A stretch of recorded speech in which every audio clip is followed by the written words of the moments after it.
Comme vous le savez, les grains de maïs peuvent avoir plusieurs formes, plusieurs couleurs, plusieurs types de dentition, profondeur, épaisseur, largeur. Voici ici un échantillon des principaux grains de maïs que l'on peut rencontrer dans la nature. Ici, vous avez les maïs cornés.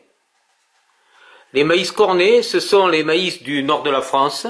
Ce sont des hybrides précoces et en général, c'est le maïs qu'il y a largement au nord de la Garonne.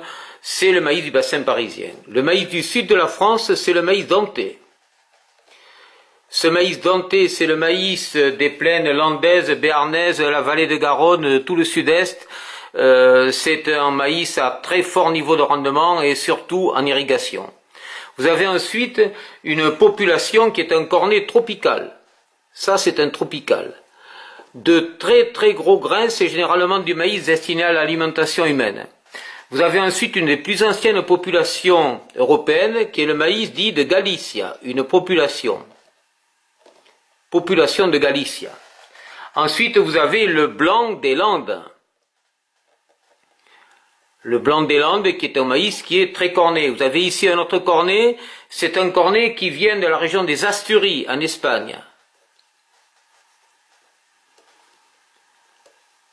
C'est un cornet noir, avec même de la farine un tout petit peu noire. Ça, c'est un cornet landais, cornet noir. Ici, vous avez un denté blanc qui sert essentiellement à faire des gâteaux. C'est un denté qui vient d'une région du Portugal. Ensuite, vous avez de nouveau un maïs qui est un maïs denté classique coloré.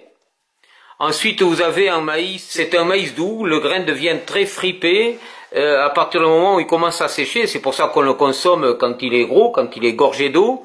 Ensuite, vous avez du popcorn. Après le popcorn, vous avez une population à tout petits grains rouges qui vient d'Alsace. Ensuite, vous avez un prolifique avec des tout petits épis, il y a 5-6 épis par plante, avec des tout petits grains. Ce sont des grains blancs, c'est un prolifique. Et des grains plus petits encore, ce sont les grains du maïs fraise. C'est un épi qui a la forme d'une fraise et la couleur un peu d'une fraise. Et ce que vous voyez là, eh bien, ce sont des grains de théocinthe. C'est l'ancêtre du maïs. Et vous voyez qu'entre la théocinthe, le maïs tropical et les maïs que l'on cultive en France, eh bien, il y a des différences importantes de taille, de couleur et de forme de grains. Sur ce très bel épi ici qui est à côté, j'ai dénombré 14 couleurs différentes et il y a 9 couleurs de plus sur l'autre épi coloré qui est à côté. À quoi servent ces beaux épis?